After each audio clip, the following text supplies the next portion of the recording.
गांधी परिवार के करीबी और राहुल गांधी के सलाहकार सैम पित्रोदा ने आज एक जो बयान दिया वो चुनावी मोर्चे की सबसे बड़ी खबर है। पित्रोदा ने कहा कि अमेरिका की तरह भारत में भी इनहेरिटेंस टैक्स होना चाहिए, यानी विरासत में मिलने वाली संपत्ति पर टैक्स लगना चाहिए।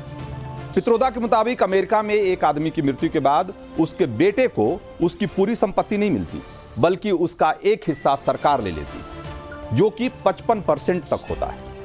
भारत में इसी तरीके से इसी तर्ज पर टैक्स होना चाहिए। अभी होना चाहिए या नहीं, ये कितना व्यवहारिक है और क्या ये राहुल गांधी के जो देश में संपत्ति के न्यायपूर्ण बंटवारे का जो फॉर्मूला है उसका हिस्सा है, इन सब सवालों को आगे समझेंगे। लेकिन फिलहाल ये देखिए कि पित्रोदा का ये बयान कैसे पीएम मोदी के लिए एक नया हथियार बन गया। Let me tell you, in America, there is an inheritance tax.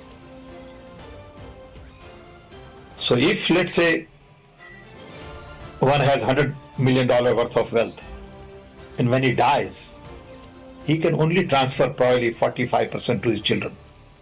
55% is grabbed by government. Now that's an interesting law. It says, you in your generation made wealth, you are leaving now, you must leave your wealth for public. Not all of it, half of it. Which to me sounds fair. In India you don't have that. If somebody is worth 10 billion and he dies, his children get 10 billion. Public get nothing. And law says, you get half of it, public gets half of it.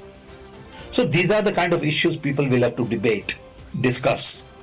I don't know what the conclusion would be at the end of the day. शाही परिवार के शाहजादे के सलाहकार, इस शाही परिवार के शाहजादे के पिताजी के भी सलाहकार, उन्होंने कुछ समय पहले कहा था, और ये परिवार उन्हीं की बात मानता है। उन्होंने कहा था कि हमारा देश का जो मिडिल क्लास है, मध्यम वर्गीय लोग हैं, जो मेहनत करके कमाते हैं, उन्होंने कहा उन पर ज्यादा टैक्स लगना चाहिए। ये इन्होंने पब्लिकली कहा है। अब ये लोग उससे भी एक कदम आगे चले गए हैं।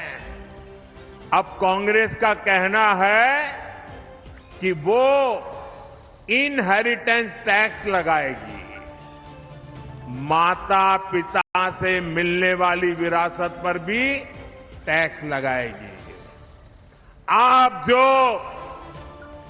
अपनी मेहनत से संपत्ति जुटाते हैं, वो आपके बच्चों को नहीं मिलेगी, बल्कि कांग्रेस सरकार का पंजा उसे भी आपसे छीन लेगा। यानी कांग्रेस का मंत्र है, कांग्रेस की लूट। कांग्रेस का मंत्र है, कांग्रेस की लूट, जिंदगी के साथ भी और जिंदगी के बाद भी। तो पित्रोदा के बयान के बाद कांग्रेस एकदम से जैसे बैकफुट पर आ गई है। ऐसा लग रहा है कि जैसे कोई सीक्रेट प्लान अचानक से सामने आ गया है, जिसके लिए वो अभी तैयार नहीं। सवाल यह है कि क्या पित्रोदा का यह फॉर्मूला राहुल गांधी के उस क्रांतिकारी आइडिया का हिस्सा है, जिसका जिक्र हैदराबाद में वो मैनिफेस्टो जारी करते वक्त कर रहे थे। देश में संपत्ति के न्यायपूर्ण बंटवारे का राहुल का आइडिया चाहे जो हो, उनके सर्वोच्च सलाहकार पित्रोदा का आइडिया भारत जैसे देश के संदर्भ में कैसे एकदम बोगस है, एकदम बोगस आइडिया है। पहले मैं आपको ये बताता हूं। भारत में इनहेरिटेंस टैक्स लागू करना एक विदेशी अधकचरे आइडिया को भारत पर थोपने जैसा होगा। पहली बात तो यह कि अमेरिका में विरासत पर कोई फेडरल गवर्नमेंट यानी कि सेंट्रल गवर्नमेंट का टैक्स नहीं लगता। अमेरिका में 50 राज्य हैं, उनमें से सिर्फ 6 राज्यों में इस तरह का टैक्स है, और जिन 6 राज्यों में यह टैक्स है, उनमें से न्यू जर्सी, मेरीलैंड, आयोवा और केंटुकी, यानी 6 में से 4 राज्यों में पति पत्नी, बच्चे, सौतेली संतान, माता पिता, दादा दादी, परदादा, पोते और परपोते को इस टैक्स से अलग रखा गया। यानी कि किसी व्यक्ति की मौत के बाद उसके करीबी संबंधियों को अगर संपत्ति विरासत में मिलती है तो उन्हें टैक्स नहीं देना होता है।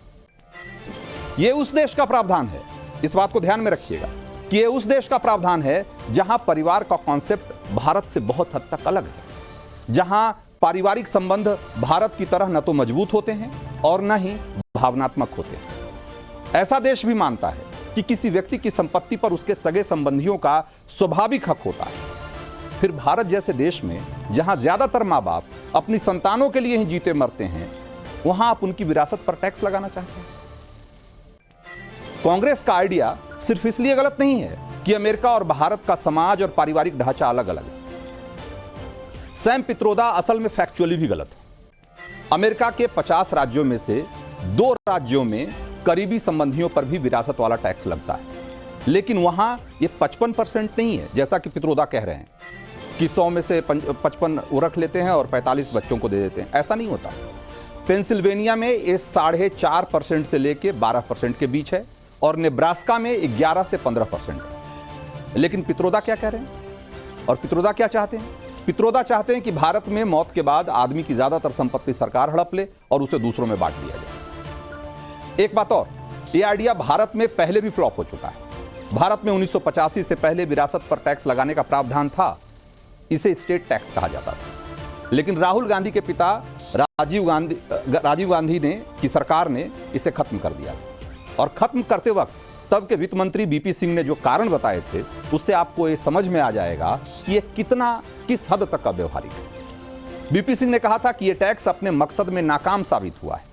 इससे न तो संपत्ति में समान वितरण में मदद मिल रही है और न ही इससे पर्याप्त टैक्स आ रहा है। ज्यादातर स्टेट टैक्स कानूनी पचड़े में फंस जाते थे, कोर्ट कचहरी में फंस जाते थे और टैक्स से ज्यादा सरकार को उसे लागू कराने का खर्चा आ रहा था। इसकी वजह से लोग बेनामी संपत्तियां बनाने लग गए थे, क्योंकि अगर हमारे नाम पे रहेगा, हमारे जाने के बाद अगर बच्चों को नहीं मिलेगा तो इससे बेहतर है कि इसको किसी दूसरे के नाम पे कर लो। बच्चों को तो पता है वो अपना बाद में मैनेज कर लेंगे। तो एक तरफ सरकारें टैक्सेशन में पारदर्शिता लाना चाहती है और दूसरी तरफ कांग्रेस एक ऐसा टैक्स लाना चाहती है जिससे लोग अपनी संपत्ति और ज्यादा छिपाना शुरू कर दें। कांग्रेस को पता है कि उसका एक प्लान चुनाव में बैकफायर कर सकता है, इसीलिए पित्रोदा के बयान से कन्नी काटने का खेल शुरू हो चुका है। लेकिन मैं आपको बताना चाहता हूं कि कांग्रेस इस आइडिया पर बहुत दिनों से काम कर रही है।